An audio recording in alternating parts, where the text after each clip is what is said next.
वस्तुओं को ही हम प्रेम करते हैं, इसलिए व्यक्तियों को भी प्रेम करते तो उनको भी वस्तु बना लेते हैं।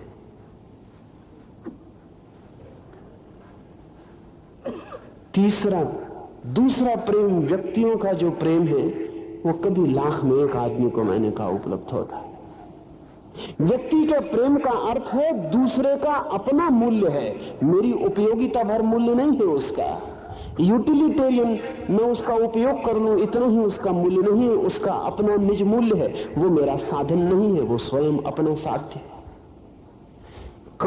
इमैनुअल कांट ने कहा है, नीति के परम सूत्रों में एक सूत्र, अनीति के लिए कांट कहता है अनीति का एक ही अर्थ है, दूसरे व्यक्ति का साधन की तरह उपयोग करना अनैतिक है और दूसरे व्यक्ति को साध्य मानना नैतिक है। गहरे से गहरा सूत्र है कि दूसरा व्यक्ति अपना साध्य है स्वयं। मैं उससे प्रेम करता हूं एक व्यक्ति की भांति, एक वस्तु की भांति नहीं, इसलिए मैं उसका मालिक कभी भी नहीं हो सकता हूं। लेकिन व्यक्ति के प्रेम को ही हम उपलब्ध नहीं होते। फिर तीसरा प्रेम है भगवत प्रेम, वो अस्तित्व का प्रेम, love towards the existence, love towards the person and love towards things, objects. वस्तुओं के प्रति प्रेम, मकान, धन, दौलत, पद, पदवी। व्यक्तियों के प्रति प्रेम, मनुष्य। अस्तित्व के प्रति प्रेम भगवत प्रेम है, समग्र अस्तित्व को प्रेम। अब इसको थोड़ा ठीक से देख लेना जरूरी है। जब हम वस्तुओं को प्रेम करते हैं तो हमें सारे जगत में वस्तुएं ही दिखाई पड़ती हैं, कोई परमात्मा दिखाई नहीं पड़ता, क्योंकि जिसे हम प्रेम करते हैं उसे ही हम जानते हैं। प्रेम जानने की आंख, प्रेम के अपने ढंग हैं जानने के। सच तो यह है कि प्रेम ही इंटीमेट नोइंग है, आंतरिक आत्मीय जानना प्रेम ही है। इसलिए जब हम किसी व्यक्ति को प्रेम करते हैं तभी हम जानते हैं, क्योंकि जब हम प्रेम करते हैं तभी वो व्यक्ति हमारे तरफ खुलता है। जब हम प्रेम करते हैं तब हम उसमें प्रवेश करते हैं। जब हम प्रेम करते हैं तब वो निर्भय होता है। जब हम प्रेम करते हैं तब वो छिपाता नहीं। जब हम प्रेम करते हैं तब वो उघड़ता है, खुलता है, भीतर बुलाता है, आओ अतिथि बनो, ठहराता है हृदय के घर में। जब कोई व्यक्ति प्रेम करता है किसी को तभी जान पाता है। अगर अस्तित्व को कोई प्रेम करता है तभी जान पाता है परमात्मा को। भगवत प्रेम का अर्थ है जो भी है उसके होने के कारण प्रेम। कुर्सी को हम प्रेम करते हैं क्योंकि उस पर हम बैठते हैं, आराम करते हैं। टूट जाएगी टांग, उसके कचरे घर में फेंक देंगे, उसका कोई व्यक्तित्व नहीं है, हटा देंगे। जो लोग मनुष्यों को भी इसी भांति प्रेम करते हैं उनका भी यही है। पति को कोढ़ हो जाएगा तो पत्नी डाइवोर्स दे देगी, अदालत में तलाक कर देगी। टूट गई टांग कुर्सी की, हटाओ। पत्नी कुरूप हो जाएगी, रुग्ण हो जाएगी, अस्वस्थ हो जाएगी, अंधी हो जाएगी, पति तलाक कर देगा, हटाओ। तब तो वस्तु हो गए लोग। जो व्यक्ति सिर्फ वस्तुओं को प्रेम करता है उसके लिए सारा जगत मटेरियल हो जाता है, वस्तु मात्र हो जाता है। व्यक्ति में भी वस्तु दिखाई पड़ती और भगवत चैतन्य तो कहीं दिखाई नहीं पड़ सकता। भगवत चैतन्य को अनुभव करने के लिए पहले वस्तुओं के प्रेम से व्यक्तियों के प्रेम तक उठना पड़ता है, फिर व्यक्तियों के प्रेम से अस्तित्व के प्रेम तक उठना पड़ता है। जो व्यक्ति व्यक्तियों को प्रेम करता वो मध्य में आ जाता है। एक तरफ वस्तुओं का जगत होता, दूसरी तरफ भगवान का अस्तित्व होता, पूरा अस्तित्व इन दोनों के बीच खड़ा हो जाता। उसे दोनों तरफ दिखाई पड़ने लगता है। एक तरफ वस्तुओं का संसार है और एक तरफ अस्तित्व का लोक है। फिर वो आगे बढ़ सकता है। सुना है मैंने, रामानुज एक गांव से गुजरते हैं और एक आदमी आया और उसने कहा कि मुझे भगवान से मिला दे, मुझे भगवान से प्रेम करा दे, मैं भगवत प्रेम का प्यासा हूं। रामानुज ने कहा ठहरो, इतनी जल्दी मत करो, तुमसे मैं कुछ पूछूं तुमने कभी किसी को प्रेम किया? उसने कहा कभी नहीं, कभी नहीं, मुझे तो सिर्फ भगवान का प्रेम। रामानुज ने कहा कभी किसी को किया हो भूल चूक से? उस आदमी ने कहा विकार की बातों में समय क्यों जाया करवा रहे, प्रेम इत्यादि से मैं सदा दूर रहा हूं, मैंने कभी किसी को प्रेम किया ही नहीं। रामानुज ने कहा फिर तुमसे कहता हूं एक आध बार सोचो, किसी को किया हो, किसी पौधे को किया हो, किसी आदमी को किया हो, किसी स्त्री को किया हो, किसी बच्चे को किया हो, किसी को भी किया हो। स्वभावतः उस आदमी ने सोचा कि अगर मैं कहूं कि मैंने किसी को प्रेम किया है तो रामानुज कहेंगे कि अयोग्य है तू, इसलिए उसने कहा मैंने किया ही नहीं, साफ कहता हूं प्रेम से मैं सदा दूर रहा, मुझे तो भगवत प्रेम की आकांक्षा। रामानुज ने कहा कि फिर मैं बड़ी मुश्किल में हूं, फिर मैं कुछ भी न कर पाऊंगा, क्योंकि अगर तूने किसी को थोड़ा भी प्रेम किया होता तो उसी प्रेम की किरण के सहारे में तुझे भगवत प्रेम के सूरज तक पहुंचा देता। थोड़ा सा भी तूने किसी में झांका होता प्रेम से तो मैं तुझे पूरे अस्तित्व के द्वार में धक्का दे देता। लेकिन तू कहता है कि तूने किया ही नहीं।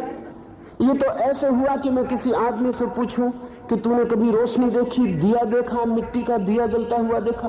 वो कहे नहीं, मुझे तो सूरज दिखाते, मैंने कभी देखा ही नहीं। पूछता हूं कि कभी तुझे एक आध किरण छप्पर में से फूटती हुई दिखाई पड़ी हो? वो कहे कहां की बातें कर रहे हैं, किरण वगैरह से अपना कोई संबंध ही नहीं, हम तो सूरज के प्रेमी हैं। तो रामानुज ने कहा कि जैसे उस आदमी से मुझे कहना पड़े कि क्षमा कर, तू किरण भी नहीं खोज पाया, सूरज तक तुझे कैसे पहुंचाऊं? क्योंकि हर किरण सूरज का रास्ता है। व्यक्ति का प्रेम भी भगवत प्रेम की शुरुआत है। व्यक्ति का प्रेम एक छोटी सी खिड़की है, झरोखा, जिसमें से हम किसी एक व्यक्ति में से परमात्मा को देखते हैं। खिड़की। अगर रामानुज ने कहा तू एक में भी झांक सका हो तो फिर मैं तुझे सब में झांकने की कला बता दूं, लेकिन तू कहता तूने कभी झांका ही नहीं। हम वस्तुओं में जीते हैं, हम व्यक्तियों में भी झांकते नहीं। क्यों? क्या बात? वस्तुओं के साथ बड़ी सुविधा है, व्यक्तियों के साथ झंझट। छोटे से व्यक्ति के साथ घर में एक बच्चा पैदा हो जाए, अभी 2 साल का बच्चा है, लेकिन वो भी एक उपद्रव है। व्यक्ति है, वो भी स्वतंत्रता मांगता है। उससे कहो इस कोने में बैठो तो फिर उस कोने में बिल्कुल नहीं बैठता। उससे कहो बाहर मत जाओ तो बाहर जाता है। उससे कहो फला चीज मत छुओ तो छू कर दिखलाता है कि मेरी भी आत्मा है, मैं भी हूं, आप ही नहीं है। इसलिए आज अमेरिका या फ्रांस में या इंग्लैंड में लोग कहते हैं एक बच्चे की बजाय एक टेलीविजन सेट खरीद लेना बेहतर। टेलीविजन सेट जब चाहो बटन चलाओ, चले, बंद करो, बंद हो जाए, ऑन ऑफ होता है। व्यक्ति ऑन ऑफ नहीं होता,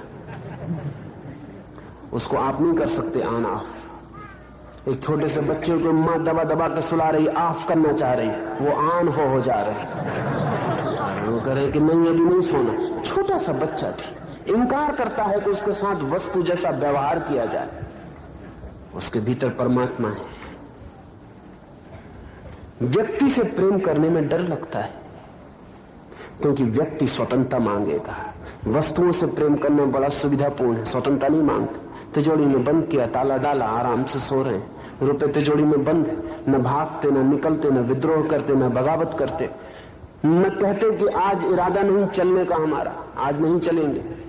नहीं, जब चाहो तब हाजिर होते, जैसा चाहो वैसे हाजिर होते। वस्तुएं गुलाम हो जाती, इसलिए हम वस्तुओं को चाहते। जो आदमी भी दूसरे की स्वतंत्रता नहीं चाहता, वो आदमी व्यक्ति को प्रेम नहीं कर पाएगा। और जो व्यक्ति को प्रेम नहीं कर पाएगा, वो भगवत प्रेम के झरोखे पर ही नहीं पहुंचा, तो भगवत प्रेम के आकाश में तो उतरने का उपाय नहीं। भगवत प्रेम का अर्थ है सारा जगत एक व्यक्तित्व है। The whole existence is personal. भगवत प्रेम का अर्थ है जगत नहीं है, भगवान है। इसका मतलब समझते हैं? अस्तित्व नहीं है, भगवान है। क्या मतलब हुआ इसका? इसका मतलब हुआ कि हम पूरे अस्तित्व को व्यक्तित्व दे रहे हैं। हम पूरे अस्तित्व को कह रहे हैं कि तू भी है, हम तो उससे बात भी कर सकते। जगत को जिसने व्यक्तित्व दिया, भक्त का अर्थ है जगत को जिसने भगवान कहा। भक्त का अर्थ है ऐसा प्रेम से भरा हुआ हृदय जिसके लिए इस पूरे अस्तित्व को एक व्यक्ति की तरह व्यवहार करता है। सुबह उठता है तो सूरज को हाथ जोड़कर नमस्कार करता है। सूरज को नमस्कार नासमझ नहीं कर रहे हैं, हालांकि बहुत से नासमझ कर रहे हैं, लेकिन जिन्होंने शुरू किया था वो नासमझ नहीं थे। सूरज को नमस्कार उस आदमी ने किया था जिसने सारे अस्तित्व को व्यक्तित्व दे दिया था। फिर सूरज का भी व्यक्तित्व था। तो हमने कहा सूर्य देवता है, रथ पर सवार है, घोड़ों पर जुता हुआ है, दौड़ता आकाश में, सुबह होता, जागता, सांझ होता, अस्त होता। ये बातें वैज्ञानिक नहीं है, ये बातें धार्मिक हैं, ये बातें पदार्थगत नहीं है, ये बातें आत्मगत हैं। नदियों को नमस्कार किया, व्यक्तित्व दे दिया। वृक्षों को नमस्कार किया, व्यक्तित्व दे दिया। सारे जगत को व्यक्तित्व दे दिया, कहा कि तुम में भी व्यक्तित्व है। आज भी आप कभी किसी पीपल के पास नमस्कार करके गुजर जाते हैं, लेकिन आपने ख्याल नहीं किया होगा कि जो आदमी आदमियों को वस्तु जैसा व्यवहार करता है, उसका पीपल को नमस्कार करना एकदम सरासर झूठ। पीपल को तो वही नमस्कार कर सकता है जो जानता है कि पीपल भी व्यक्ति है, वो भी परमात्मा का हिस्सा है, उसके पत्ते पत्ते में भी उसी की छाप है, कंकड़ कंकड़ में भी उसी की पहचान है। जगह जगह वही है, अनेक अनेक रूपों में। चेहरे होंगे भिन्न, वो जो भीतर छिपा है भिन्न नहीं। आंखें होंगी अनेक, लेकिन जो झांकता है उनसे वो एक है। हाथ होंगे अनंत, लेकिन जो स्पर्श करता है उनसे वो वही है। गदर के समय, लूटनी के समय 1857 में एक मौन सन्यासी को, जो 15 वर्ष से मौन था, नग्न सन्यासी, रात गुजर रहा था, चांदनी रात थी, चांद था आकाश में, वो नाच रहा था, धन्यवाद दे रहा था चांद को। उसे पता नहीं था कि उसकी मौत करीब है। नाचते हुए नग्न वो निकला नदी की तरफ। बीच में अंग्रेज फौज का पड़ाव था।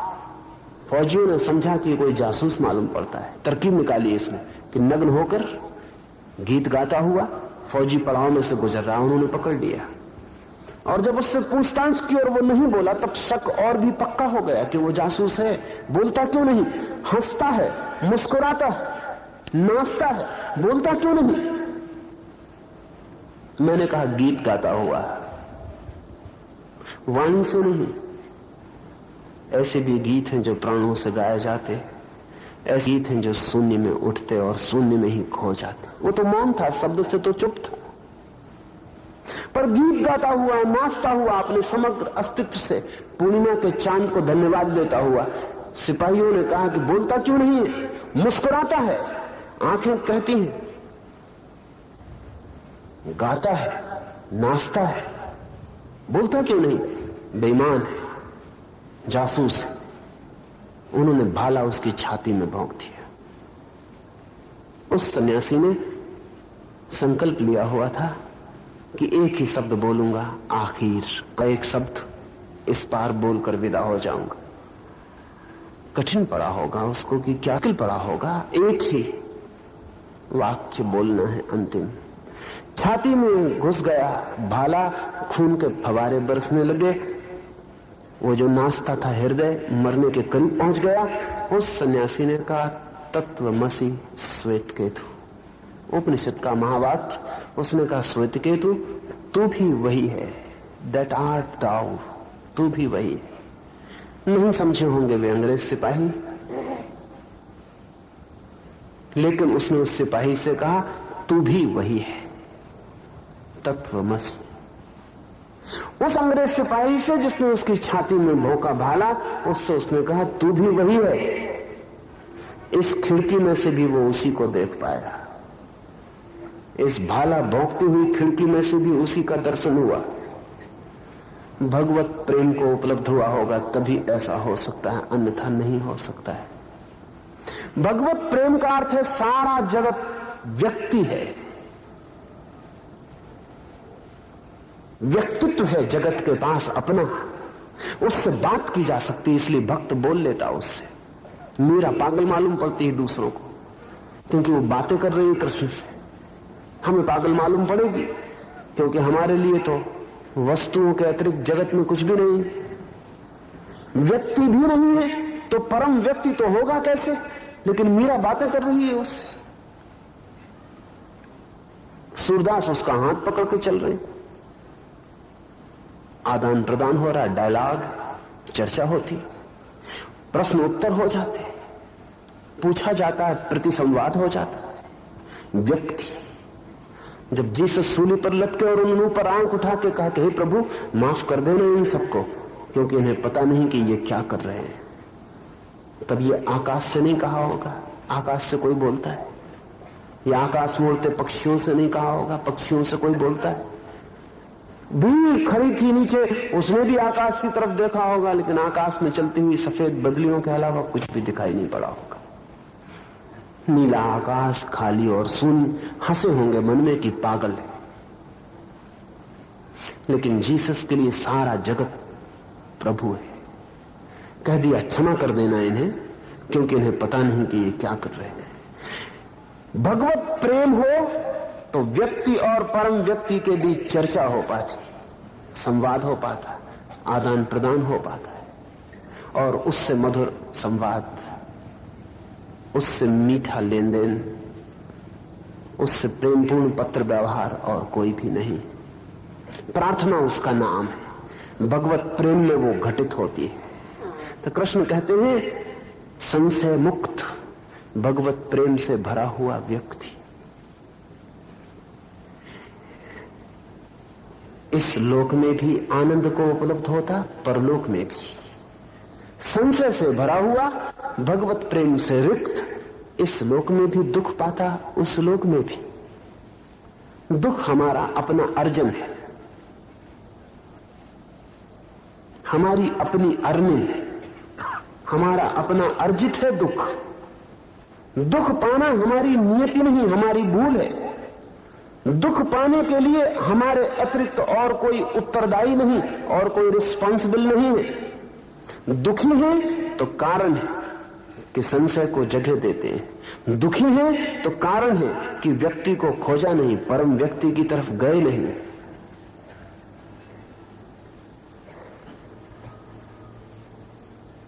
आनंदित जो होता है उसके ऊपर कोई परमात्मा विशेष कृपा नहीं करता है, वो केवल उपयोग कर लेता जीवन के अवसर का, और प्रभु के प्रसाद से भर जाता है।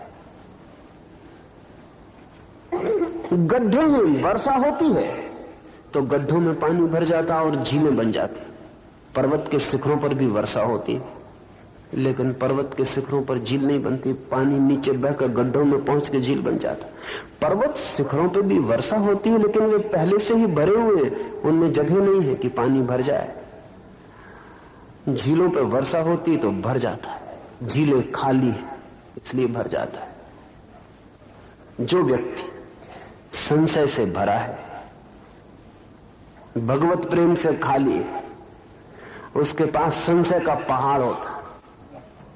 ध्यान रखें, बीमारियां अकेली नहीं आती, बीमारियां सदा समूह में आती, बीमारियां भीड़ में आती।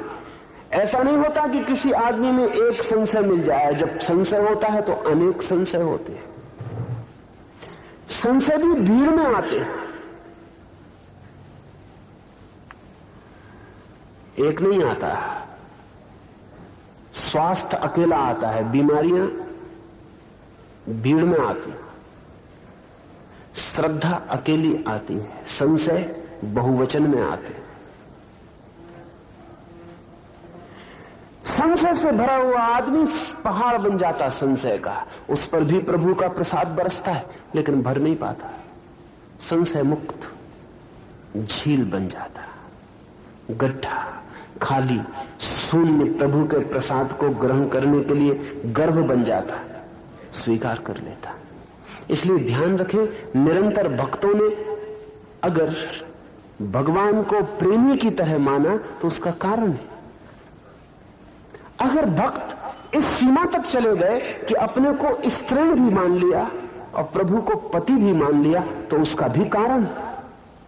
कारण है, और वो कारण है गड्ढा बनना है, ग्राहक बनना है, रिसेप्टिव बनना है। स्त्री ग्राहक है, रिसेप्टिव है, गर्व बनती है, स्वीकार करती है, नए को अपने भीतर जन्म देती, बढ़ाती है।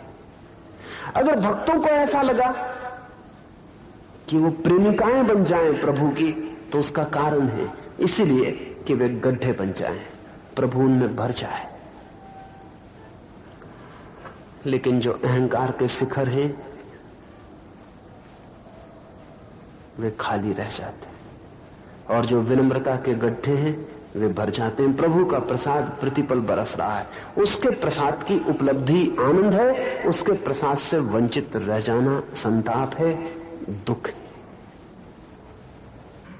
इस अध्याय के आखिर में लिखा गया है, ओम तत्सदिति श्रीमद् भगवद गीतासु उपनिषत्सु ब्रह्म विद्यायाम योग शास्त्रे श्री कृष्णार्जुन संवादे ज्ञान कर्म संन्यास योगो नाम चतुर्थो अध्यायः। ज्ञान कर्म संन्यास योग इस अध्याय का नाम दिया गया है। अतः ज्ञान कर्म योग और संन्यास पर कुछ कहें। ज्ञान कर्म संन्यास, ऐसा इस अध्याय का नाम है। एक ओर ज्ञान, दूसरी ओर संन्यास, बीच में कर्म। ज्ञान कर्म संन्यास योग। ज्ञान हो, कर्म ना खोए और संन्यास फलित हो। ज्ञान से कर्म हो तो संन्यास फलित होता है, ज्ञानपूर्ण कर्म हो तो अकर्म बन जाता है, ज्ञानपूर्ण भोग हो तो त्याग बन जाता है, ज्ञानपूर्ण अंधकार भी प्रभात है। ये तीन शब्द बड़े सूचक हैं। एक और ज्ञान, प्रारंभ ज्ञान से स्रोत ज्ञान से बहे कर्म में, संसार में पहुंचे संन्यास तक, परमात्मा में वर्तुल पूरा हो जाए। ज्ञान जब कर्म बनता है तभी संन्यास है। अगर ज्ञान पलायन बन जाए तो फिर संन्यास नहीं है। ज्ञान अगर पलायन बन जाए तो संन्यास नहीं। ऐसा कहें ज्ञान पलायन संन्यास योग, तो इससे विपरीत होगा। आमतौर से सन्यासी यही करता है, ज्ञान पलायन संन्यास। कृष्ण उल्टा अर्जुन को कह रहे हैं। उल्टा इसलिए सन्यासी से उल्टा, वो तो सीधे ही कह रहे हैं सन्यासी उल्टा है। पलायन नहीं, एस्केपिज्म नहीं। कृष्ण का मूल संदेश इस अध्याय में अपलायन का, नो एस्केपिज्म। भागो मत, बदलो, पीठ मत फेरो, मुकाबला करो, अस्तित्व का सामना करो, भागो मत। लेकिन अज्ञानी भी करते हैं सामना, तब वे लिप्त हो जाते और भोगी हो जाते। ज्ञानी भी करते हैं सामना, लेकिन तब वे लिप्त नहीं होते और संन्यास को उपलब्ध हो जाते। ज्ञानपूर्ण हो जाए कर्म, वही संन्यास है। जो भी करे समर्पित बुद्धि से हो, प्रभु समर्पित हो, संन्यास है। अज्ञान से किया गया अकर्म भी संन्यास नहीं, ज्ञान से किया गया कर्म भी संन्यास है। अज्ञान में कोई कुछ भी ना करे तो भी पाप लगता है, ज्ञान में सब कुछ करे तो भी पाप नहीं। अद्भुत है संदेश इस ज्ञान कर्म संन्यास योग की, बहुत बहुत पहलुओं से मैंने बात आपसे की है, इस आशा में कि जल्दी शीघ्र ही आए वो क्षण कि उठे ज्ञान की तलवार, टूट जाए संशय, खुले द्वार प्रभु का उस उपलब्धि का जिसे पाए बिना हमारे पास कुछ भी नहीं, जिसे पाए बिना हाथ अर्थी पर खाली खाली लटके होंगे, रिक्त व्यर्थ खोकर प्रभु के सामने खड़े होंगे तो मुंह दिखाने का भी उपाय न होगा। नहीं जा सके संपदा के साथ प्रभु के समक्ष, चढ़ा सके नैवेद्य जीवन में जो पाया उसका, इस आशा में ये बातें कही। मेरे प्रिय आत्मन, इन बातों को इतने प्रेम और शांति से सुना, उससे बहुत बहुत अनुग्रहित हूं और अंत में सबके भीतर बैठे प्रभु को प्रणाम करता हूं। मेरे प्रणाम स्वीकार करें।